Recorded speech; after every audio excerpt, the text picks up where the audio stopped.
So welcome to Module 10 of Straight Line Persuasion. Congratulations, you're here at the finish line.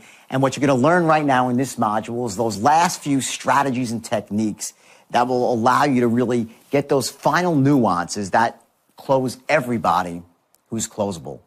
And the reason I said that is because remember that there are always going to be some people who are simply not closable.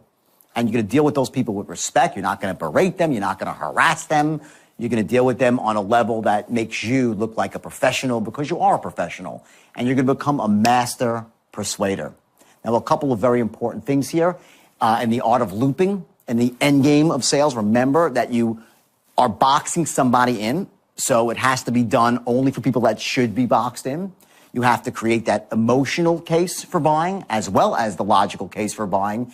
And as you're looping and going through the, down the straight line, remember the scales. Remember the positives and the negatives. Remember that what you're really doing on a gut level here is you're knocking out the negatives, building up the positives, and lowering an action threshold through language patterns. And ultimately what happens is this. It's like this, and it's hovering, and no result, and boom, the person buys. That's the bottom line. And I think, in closing here, because this is so important, is I want you to focus on really your own strategy for what motivates you, what gets you going, what inspires you. Earlier on we spoke about vision, we spoke about your whys, we spoke about some, very profound things that, are going to really drive you past those sticking points, past those challenges that hold typical people back and, force them into that box where they become creatures of circumstance. So now on a higher level, what I'd like you to do is when you watch this video, focus on what I call the two specific anchors of motivation. You have on one side the pain anchor, which propels you from, being, in a box and, from sitting still and not taking action. And then your anchor for pleasure, what pulls you towards what you want in life. Some people are motivated by pleasure a lot more than pain. And there's, in fact, more people who are motivated by pain. They won't do anything until April 15th in the morning when their taxes due, and all of a sudden, wham, next thing they're running, in place, doing everything they got to do because the pain of not doing their taxes has motivated them. So that's an ultimate truth in self-development. I didn't invent that. That's been going on for many, many years by some very profound people who have really broken that down into its, its essence. But what I want here for you is I want you to actually take that now and internalize it, use it in your own life. And here's how you're going to do it. You're going to identify what is ultimate pain for you. I want you to go through the exercise and list 5 things or 5 situations you might see yourself in that you consider ultimate pain. And by the way, it's going to be different for all of you. What's my definition of ultimate pain might not be yours. Of course, there's a couple of things like, being out in the street and everybody hating you, right? Those are ultimate pain for most of us. But I want you to dig deeper than that. I want you to find your ultimate pain on a why basis. What are the whys? Why is that ultimate pain for you? And I want you to write down your whys for ultimate pain. Then I want you on the other side to find out what's your ultimate pleasure? What's your vision? What's your feeling about ultimate pleasure? What are your whys? How do you see yourself? And what is that would really drive you to be pulled towards wealth and success? And then what you're going to do, and you'll learn this on the last DVD module, what you're going to find here is that you're going to learn a technique that actually helps you move away from pain and pulls you towards pleasure. If you develop both of those anchors, one here and one here, you will find that you'll be able to move through those uncomfortable situations, to overcome the specter of fear, to actually take fear and make it a powerful, motivating force versus this, dastardly force that keeps you in a box. I'm a believer that, while many people are scared of taking action because they think they're going to fail, so they, don't want to be failures, so to speak, I believe that what holds people back from taking action, even more than fear of failure, is not truly believing that they're going to succeed. See, if I said to you right now, here's what you got to do. You got to take this action, and that action, and I promise you I'm going to give you a check for $1 million if you take those 3 actions. Well, I would guess that pretty much 100% of you would take those actions as long as you didn't see yourself, jumping off a cliff and dying, right? You would take those actions, hopefully not hurting another human being in the process. But if you really, really knew that you would succeed, you take the action. If I said now you got a 50% chance of succeeding, well, I would see some of the hands in the group go down. If I said you had a 20% chance, more hands would go down. And when I get to a 2% chance, pretty much all the hands would go down. What I'm driving at is this. You've just learned an incredibly, incredibly powerful tool. It's a technique that I came up with in 1988 that allowed me to make hundreds of millions of dollars at an extraordinarily young age. It allowed me to train any person, and I said earlier, most of these people were not, sales pro types. They were not people whose parents instilled in them that they were great, that they were capable of greatness. They were people who thought they'd end up maybe working in a 7-Eleven or just in a retail store. They were never thought they were capable of greatness. They were never told that. They weren't given those beliefs. So what I did is I helped them overcome those limiting beliefs by telling them the truth. And here's what it is, that every human being is capable of achieving greatness. Every human being is capable of knocking down barriers and obstacles that have held them back forever once they learn to harness the basic principles of pain and pleasure and to move through fear towards what they want, to not focus on what's wrong in their life and to focus on where they want to go. All those things together almost ensure that you will be wealthy and successful in life. And the difference now is you have a strategy to get there. Let the straight line serve as this game changer in your own life. Let it be that catalyst that all of a sudden says, wow, you know what?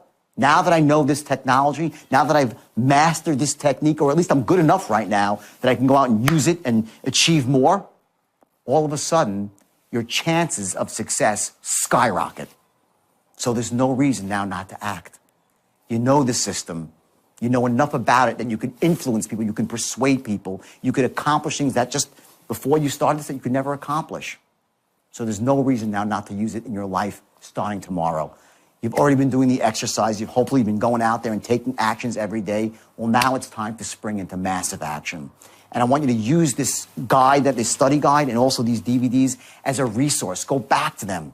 If you're fuzzy on something, I want you to go through it, rewind it, fast forward it. You go again and again and again. I want you to master the art of tonality, learning how to read from a script without sounding like you're reading from a script. And I want you to be the best that you possibly can be. Don't be me. I want you to develop a style that's congruent with who you are, that makes you feel comfortable, that feeds your soul and your spirit, and allows you not just to achieve monetary success, but allows you to feel in your heart of hearts truly successful. Because in the end of the day, that's what it's all about. It's about you feeling that you're really alive and not just, sort of going through the motions of life and just, living at a low level. I want you, for your sake, to live life at the highest level. It's taken me an awful long time to figure that out. I'm 47 years old, and I wish someone would have told me this when I was 25 years old. It would have saved me a lot of heartache and a lot of time, especially 22 months in jail. So I want to thank you for going through this DVD collection here and really embracing this technology. And I want you just to go for it, knowing that with this skill, your chances of success are all but assured.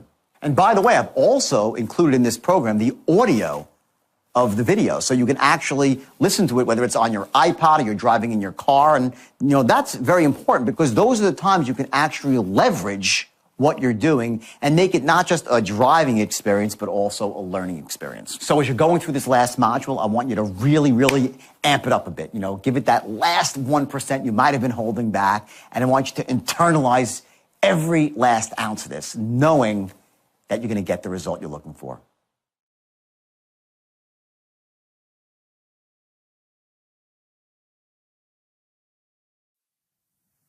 The end game. Okay? This is your box, okay? Money aside, which you would never say, right? Does the idea make sense?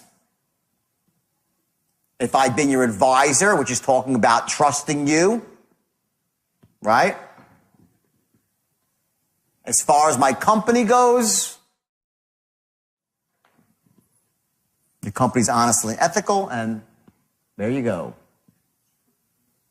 Boxed in. Tonal attitude towards stalls. Number one, tell me you have no money and I'll respect you. What does that really mean? It means I get that. Someone says I have no money, I totally got that. I respect that. Tell me you don't like the product and I'll respectfully argue with you. Meaning, I will convince you that you're wrong. I will influence you through my patterns and through bullet points and through information, logic, not emotion, logic here, that my product is the best thing since sliced bread. I'm okay if you say to me, I don't like your product. I accept that. Because I respect the guy that comes and says, no, I'm looking at your product and, wow, okay, well, here you go. I didn't do my job. Let me tell you more. I respect that person that says that. Tell me you don't trust me or my company, and I'll educate you. Beautiful. All logical and great. This is good stuff, right? They say that stuff, they're being honest. But don't tell me you simply need to think about it. Or talk to your wife or your accountant, Santa Claus, to the tooth fairy. This I don't respect. So how you handle these objections, someone came out you and just said, listen, I'm not really sure your product's all that good or something. Don't say, well, what do you mean? I mean, I get it. Let me say this. The true beauty of my product is, what you haven't found out yet, the idea there is you're entering them and saying, listen, you're smart. I'm not like you fool. You don't like my product. No. Very smart. I think the problem is you just didn't know this one fact. Let me tell you. Let me educate you about my product. Don't trust my company? Let me tell you a little more about my company. Let me tell you about the chairman of my company. Let me tell you about how generous he is, how altruistic he is, so on and so forth. Don't just tell me I need to think about it. Think about what? It's a stall. That's your stall. Let's go next. Handling objections. Okay. The art of deflection. We've been talking about it all afternoon. All it means, it doesn't mean you're going to evade, you just deflect. Here are your common objections. And you're going to laugh when you see these. We love these. These are the ones. Here they come. Here they come. I can't afford it. Death in the family. I need to check with my accountant. Bad timing. The product is evil. I want to check it out. I've been burned before. I don't think. I need to think.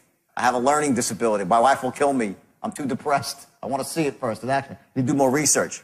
Common objections, right? 90% of these are just stalls. They're just crap. All it is the scales haven't been tipped yet. That's what it is. When the scales tip, they vanish. When you create an airtight logical case, an airtight emotional case, to buy now, you've cracked through his limiting buying beliefs. And he's whizzing around in his brain saying, John, I want to buy, I know I should buy. And then you come with one smooth close. Believe me, if you do half as well, that's what's called the penny weight that you finally put on the edge of the scale. It's the last line, it's that last boom. All it takes is like a microgram. If you do even half as well as the rest of the people who've gone through this program, believe me, you're going to be very, very impressed. Fair enough? All right. And they buy. This is the way it works. Most of those are crap. You'll find out if they're real, if they're sticking to them. Remember? Okay? And here's the ticket, by the way. I want you to know this. Don't think, I say the straight line's powerful. It's all the things I say it is. But in spite of that, you can't close everybody. And you shouldn't close everybody. Your goal is to close everybody who's closable. And then take those people and turn them into customers for life. That's your goal. So how do you do that? Well, I'm going to give you a couple of ways here that are really powerful. First is never duck a phone call. Salesmen do this all the time. It is the worst thing you can ever do. You kill the relationship with one ducked call. Bad news, you give it to them. They'll forgive you. You make a bad move in marketing, if you act quickly, they'll forgive you. Make a bad move in operations, they'll forgive you. Act quickly. You let it fester, you're done. They'll do business with anybody but you. if you duck one phone call. I've had people that I've been in business with, doing business for years, they duck one call, I'm done. Unless I need them. But if I don't need them, if I have a choice to do business with someone else, I'll do business with someone else. It's the worst thing you can do. Don't duck calls. And it also pisses your boss off, by the way, because he gets the call on compliance and creates complaints and so on and so forth. Send them to your competitor. If you really can't help your client, you say, send them to my competitor. Yes. Tell them where they can get the product that they need. You do that, you have a customer for life. Next time, first of all, rave about you to all their friends. And next time they need anything even remotely similar, they'll call you saying, well, if he doesn't know, he'll tell me where to go get it. Amazing strategy. And it also makes you feel good about yourself. This is good. It's good for you. Remember their family. Find out who they are after you've closed them. Don't go into the whole game to be their best friend before you've closed them. Time is money. But once they're your customer, get some basic facts. How do you do that? As you're closing this, as you're filling out the application, as you're whatever, quickly find out what their birthday is, if they have kids, what some of their interests are. We'll get into that in a second. Use gifts correctly. Now, more often than not, this is for a higher ticket of sale. Like if you're actually selling something to it's a big account or something, right? Occasionally at the low level it can work too, but using gifts correctly, what that means is if you're out there giving out like concert tickets to people or hockey tickets or baseball tickets, you better be sure that the person you're giving to likes baseball. I've had more companies offer me tickets to baseball games. I hate baseball. Stupid part on the salesman. Now offer me tickets to a Rolling Stones concert, you got a customer for life. Get me a ticket to a tennis match, you have a customer for life. Find out what makes your customer feel alive outside of work and fill that need with your gift. If your customer loves fishing, send them a magazine, hunting and fishing magazine, every month, $1.50 shows up at the door. He remembers you every single month for $12 a year. Something like that. Perfect example. Don't just send out random gifts to people. It's ridiculous. I almost like turn like, what an idiot. The guy's like, stop trying to bribe me. But when I get something I love, I'm like, whoa, cool. I call it a thank you, man, you know? Big difference. Okay? Write effective thank you notes. Language. Here's some key trigger words. I love, absolutely adore the gift that you sent me. It looks amazing sitting on the centerpiece of my table for Thanksgiving. Someone sent you a piece, hey, whatever it might be, I'm just making something up, right? Don't just say, thanks for the gift, it was really great. Be well. Sincerely, Jordan. Get personal. I loved it. I adored it. It was gorgeous. My family, people were commenting on it. That's how you write effective thank you notes. Okay? And when someone gets that, they're moved emotionally. Last thing is every once in a while you get into a situation where you can give a really, really special gift to a big client and you got to go like jump through hoops for it. Okay, one of the stories I heard, which it wasn't happening to me, it was just a great story, is a guy was trying to crack a big account at Ford. And he couldn't get into Ford. It was a huge account to get into Ford. And he actually went out and found out that the person that controlled the buyer, had a son who loved a specific sports player. And he went out and got a signed football from the athlete and then brought the signed football and had delivered to the kid directly. The guy ended up making like $60 million in sales and buying from Ford he got for a football. Cost him $50. That's powerful. Don't underestimate the ability of a very simple $50 gift to get you massive, massive credibility. Massive. Everyone follow the concept? And this is you. You know, we spoke a lot about motivation and stuff like that. Let me just tell you what I would say to my brokers way back in the day. And I was doing something without even knowing it that was really clever. I was using NLP on them, neuro-linguistic programming, and I didn't even know I was doing it. Because a lot of what NLP is just very basic, common sense, distilled down to its essence. It's almost like the straight line. There's nothing so earth-shatteringly, like it's a revolutionary, but it's just so perfectly orchestrated that it distills down sales to its best, right? The motivation strategy that I gave to my brokers was as follows. Each morning, I would give a meeting for about an hour, and each afternoon I'd give a meeting for 2 hours for like 5 years straight. And I'd give meetings for 4 or 5 hours once a week at nighttime. That's how they got trained so well with the straight line. And it also trained me on the straight line by having to just speak about this stuff all the time. What I'd say to them is this. I would say the moment you step through this door and sit behind the desk and pick up a phone and say the words I teach you, everything in your past falls off. You become as powerful as the most powerful CEO in America. This phone is the great equalizer. It's the great equalizer when you say the words the way I teach you with the right tone and the right structure.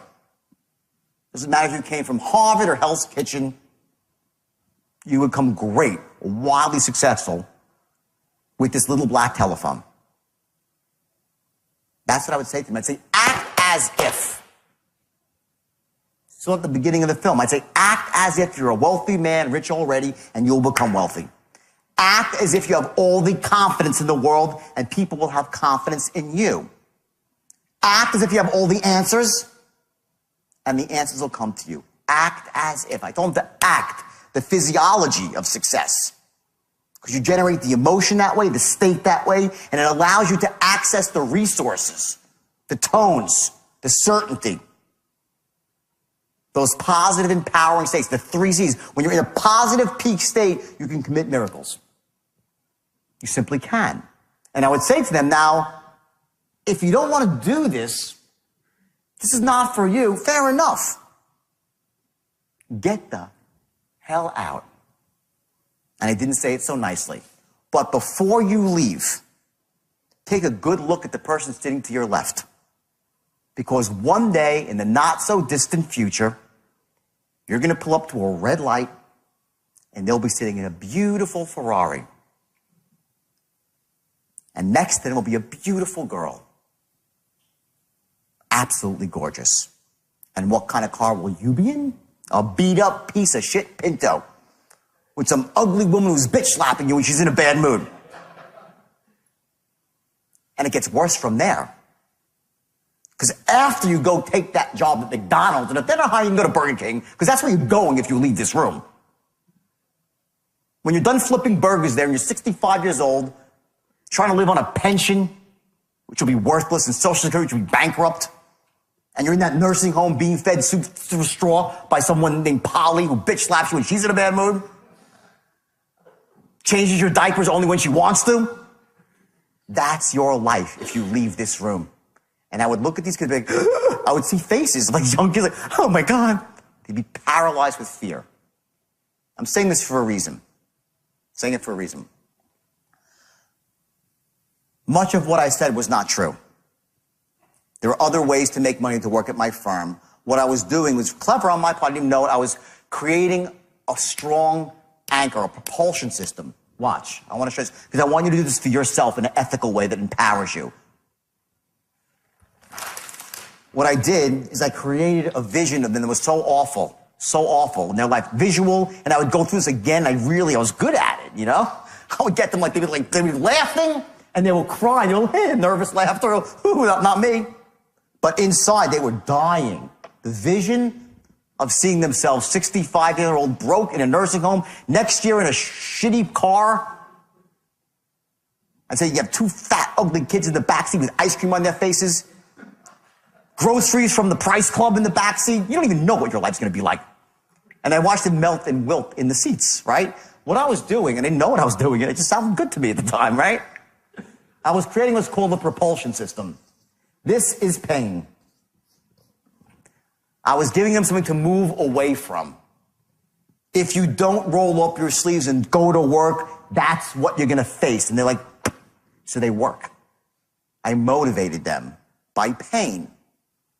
At the same time, I would say, but if you do what I say, and you follow the system, this proven system, the step-by-step system that will allow you to soar and become massively wealthy, you're going to have the life.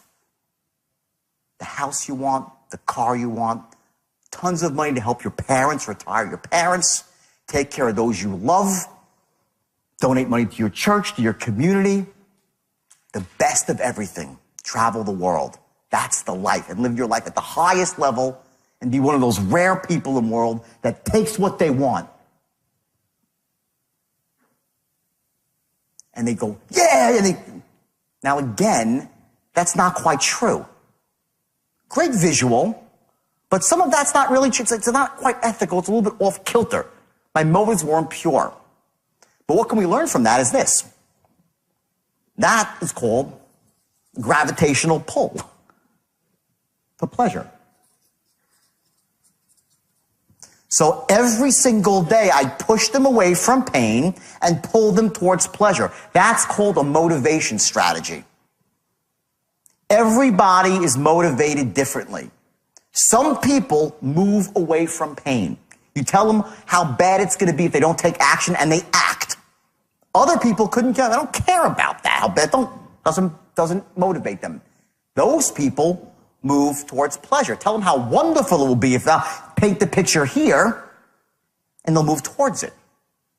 They get pulled towards pleasure.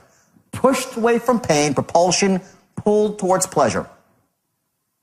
Most human beings have a bit of both. And there's no right or wrong. It's just how we are. I, surprisingly, move away from pain. I also get pulled towards pleasure, but I move away from pain really, really well. If I have any hint that I might fail, and I failed many, many times, I will work and work and work and work. Who's like that? Raise your hand if you like that. A lot of us like that. Who here likes to move towards pleasure? You see something great, you go, either way, I have both. What I do is I know how I'm built, and I create in my mind, I use it to my advantage to run my own psychology. I create anchors to move away from, to pull me towards. I have visions, I have my goal sheet, and I take a vision above it, my vision of what my future is going to be, and I let it pull me, my vision. And I have this box, this awful place that I know exists if I don't work hard and don't do what I sometimes don't want to do, and I procrastinate, and I live in a world of shoulds and all that sort of crap. And I move away from that. I make it painful, so painful I can hardly bear it, that it makes me wake up at night and keep me up at night. And people say, wow, you're really motivated. No, shit. If you were as scared as I was, you'd be motivated too. If you knew how great it could be, you'd be motivated too. Most people are not motivated, not because they're not motivatable, they have infinite goals. They have no vision in life. They're not moving towards anything. Get that? What's your why? What's your vision? Why are you doing this? What is your vision? What are you moving towards? What's the end game for you? Where are you going? Allow yourself to bathe in the pleasure of that now to motivate yourself. And then say, Jesus, and if I don't do it, what's going to happen? And let it scare the crap out of you. Use your brain as your best weapon. Motivate yourself. It works like a charm. And the best part is this. You have a new strategy for success. See, if you haven't succeeded to this point, it's really simple. You didn't have a system. Now you have a system that's been proven to work tens of thousands of times. You're screwed now. You have no excuse to fail. You fail now, shame on you. You have a system. Anyone can use this system. Anyone. And it applies to everything. All industries. Influence. Warren Buffett. The single most important skill in the life of Warren Buffett is not analyzing stock charts. That's great too. Warren Buffett is a master of persuasion. He buys companies when other people can't buy them. He gets people to work for free. does everything. A master of persuasion. Now you have every tool you need to be masters of persuasion. That's my gift to you. I want to thank you guys for coming. I hope I gave you a lot of value. But thanks for coming. It was a great couple of days. So that's it. You're finished. Congratulations. You went through all 10 modules. You finished the workbook, and you've been taking specific actions based on the knowledge that you've internalized. So now it's time really to go out there and really step it up, to kick it up a notch. And I want you to remember one very important point. That there will be some people out there in the world, maybe some people that are very close to you, that really, not that they don't want to see you succeed, but they're almost scared of your succeeding. I call these people the dream stompers. And these are the people that they stomp on your hopes and your dreams for a better life. The naysayers, the doubting Thomases, the people who will say, oh, that won't work, or you trusted that guy, oh, please, oh, please, oh, please, oh, please. And let me just tell you something. There's only one way to deal with dream stompers, to get them out of your life. I want you to lose their phone numbers, not forever, but at least 90 days. And by the way, it would be better to be forever. And if it just so happens that someone very close to you is a dream stomper, whether it be your spouse or, someone, your parents, I want you to ask them to, hold off on the dream stomping, not forever, but give you at least 30 days of no dream stomping to support you for the first month. And you say, you know what, listen, every time you want to stomp on my dreams, just write it down.